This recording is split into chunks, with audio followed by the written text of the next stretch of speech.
Hi everyone, I'm Barbara from Fairies in My Pond, and today is Tuesday and I will be answering one of your questions. Many of you have been asking me if I would please share how I smooth my clay. Now I understand I have mentioned this in some of my other videos, so some of you that have already know how I do it, you might not be interested in this video, so you might want to move on. But this is for people that are really just starting out. I'd like to share something with you about smoothing clay, and it started when it's been quite a few years that in classes I took it for granted that I thought that, you know, anybody can pick something up and pretty much smooth it. And I found out that I was really wrong. And I realized that I was in that position too. I had to teach myself and I had to learn. So I'm going to share with you exactly of how I teach my students. I'd like to give you a little example of something before I actually get into it. And it has to do with being able to see things, because we all see things differently.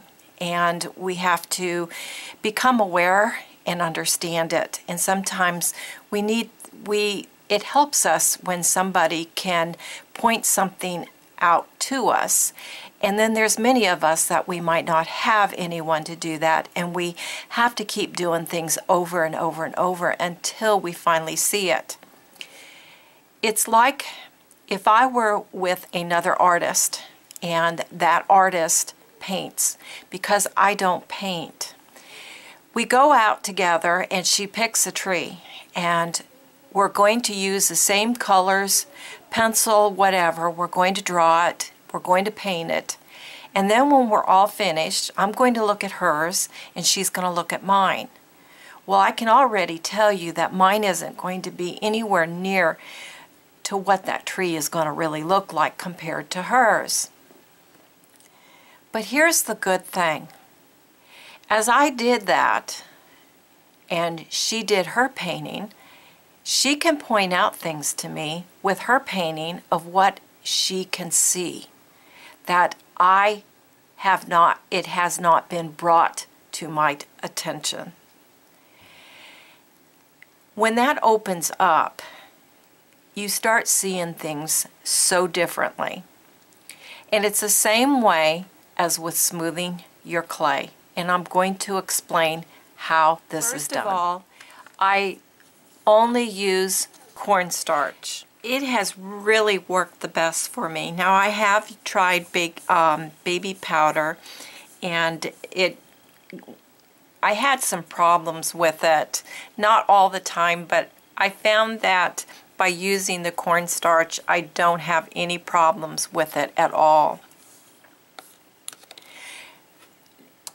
The one thing that you might want to invest in if you're using very soft clay is an armature stand. Now, I've never owned one, but I have seen them and I know how they work. I think that they are a very good investment to add to your sculpting tools. You can go on the internet, you can find them. They're not really too expensive, but you can also find information on the internet to build your own. Now I have all the stuff to build one, but I've never gotten around to it, because what I did was I went right into completely going with stage baking. I don't do a whole doll at once anymore. The other thing that I would suggest having is alligator clips. If you don't have an armature stand, you can pretty much make things work for you. Now I'm not in my studio today and my alligator clips are out there, but I do have my little stand here. And you want to make sure that you get them with the long stem on one side of it, and then what you do is you put your wooden skewer up in it and you've got a nice little handle. That really comes in handy for a lot of things. If you're painting, I mean, it is really unlimited. It is just a great little investment, and these alligator clips are not expensive at all.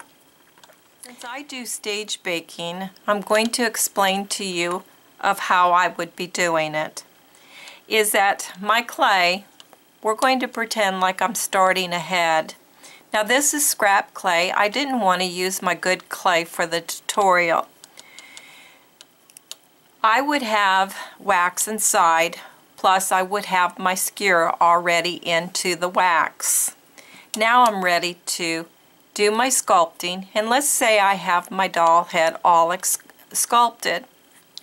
I would clamp it, and if you clamp it really close, I would probably have this a little bit shorter. I take a very soft paintbrush and I will put it in with a little bit of cornstarch. Tap it off and then lightly, just lightly go over it. And the way that I explain to my students, and because I found that I did this part here should be very, very relaxing. You should really enjoy it. When I was trying to teach myself how to do it, I found that I got frustrated with it, and the reason why I did was because I didn't focus in one area. And I tell all my students, focus in one area until it is complete. Then move on to the next spot on your clay. So I would take this and I would make an imaginary square or circle or whatever, okay?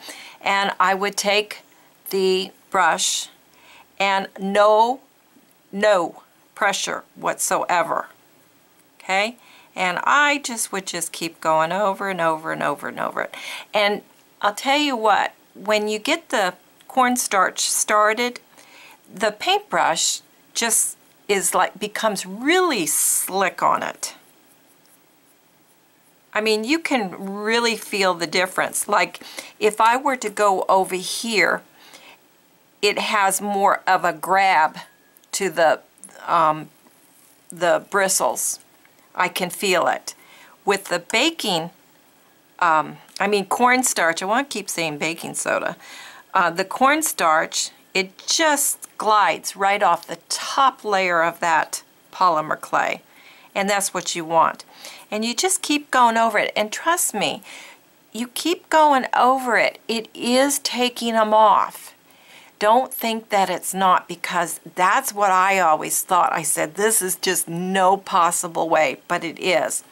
But here's something that I want to share with you, and I found this with my students and even myself when I was learning. When we're starting to sculpt, we get so excited because we are creating something, we are seeing something, and we're excited, and we get in a little bit too big of a hurry. And what happened, it happened to me, is that I have all of these little dips into my clay. It's not even, it's lumpy, bumpy, okay, like cellulite. You got to get that out before you start smoothing. Now, you're not going to I don't mean totally, but you want to get most of them out.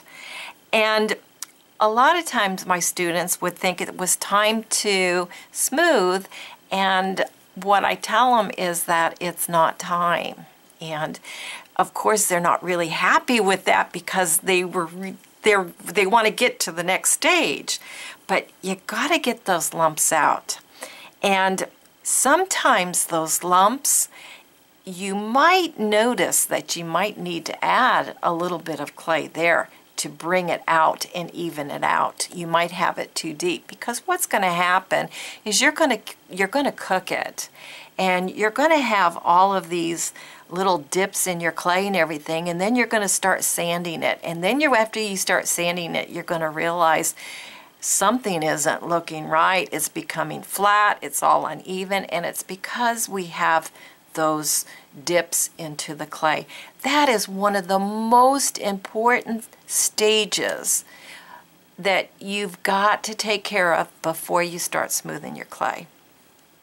Okay, now what I do, and sometimes I do forget, but when I am ready to smooth a piece, even though I do have this clamped, I will always take my hand and I'll dip it into the baking cornstarch, and I will get it all over my hands, not much, okay, in case I'm not thinking and I start touching it.